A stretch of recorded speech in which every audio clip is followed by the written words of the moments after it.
Hi, ನಾನು ಈ ವಿಡಿಯೋದಲ್ಲಿ ಈ ಮಹಾತ್ಮ ಗಾಂಧೀಜಿಯವರ ಹತ್ರ ಯಾವಾಗ ನೋಡಿದ್ರೂ ಕೂಡ ಒಂದು ಫೇಮಸ್, ತುಂಬ ಪ್ರಸಿದ್ಧವಾದಂಥ ಒಂದು ಕೋಲ್ ಅವರ ಕೈಯಲ್ಲಿರುತ್ತೆ ಯಾವಾಗಲೂ ಕೂಡ. ಆ ಕೋಲ್ ಯಾರು ಕೊಟ್ಟರು ಅನ್ನೋದ್ರ ಬಗ್ಗೆ ನಾನು ಮಾತಾಡ್ತೀನಿ.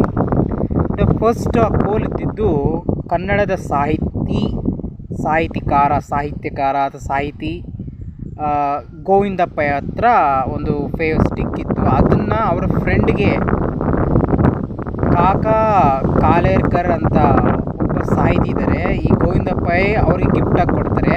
ಆ ಕಾಕಾ ಕಾಲೇರ್ಕರ್ ಅನ್ನೋ ಏನಿದ್ದಾರೆ ಅವರು ಮಹಾತ್ಮ ಗಾಂಧೀಜಿಯವರಿಗೆ ಆ ಒಂದು ಫೇಮಸ್ ಕೋಲನ್ನು ಅವ್ರಿಗೆ ಕೊಡುಗೆಯಾಗಿ ಗಿಫ್ಟಾಗಿ ಕೊಡ್ತಾರೆ. ಯಾವ ಸಂದರ್ಭದಲ್ಲಿ ಅಂದರೆ ಉಪ್ಪಿನ ಸತ್ಯಾಗ್ರಹ ಅಥವಾ ಒಂದು ಸ್ವಾತಂತ್ರ್ಯ ಚಳವಳಿ ಮಾಡೋ ಟೈಮಲ್ಲಿ ತುಂಬ ದೂರ ನಡ್ಕೊಂಡು ಹೋಗ್ಬೇಕಿತ್ತಂತೆ ಗಾಂಧೀಜಿಯವರು. ಅಂಥ ಟೈಮಲ್ಲಿ ಇವರು ಕಾಕಾ ಕಾಲೇರ್ಕರ್ ಏನಿದ್ದಾರೆ ಅವರು ಆ ಕೋಲನ್ನು ಗಾಂಧೀಜಿಯವರಿಗೆ ಗಿಫ್ಟನ್ನು ಕೊಟ್ಟಿದ್ದಾರೆ. ಫೇಮಸ್ ಕೋಲ್ ಅದು. ಆವಾಗವಾಗ ಇನ್ನೊಂದು ಕೋಲನ್ನು ಯೂಸ್ ಮಾಡ್ತಾಯಿದ್ರು ಮಹಾತ್ಮ ಗಾಂಧೀಜಿಯವರು. ಅದನ್ನು ಕೊಟ್ಟಿರೋದು ಬಿಹಾರದ ಹಳ್ಳಿ ಜನ. Okay, thank you.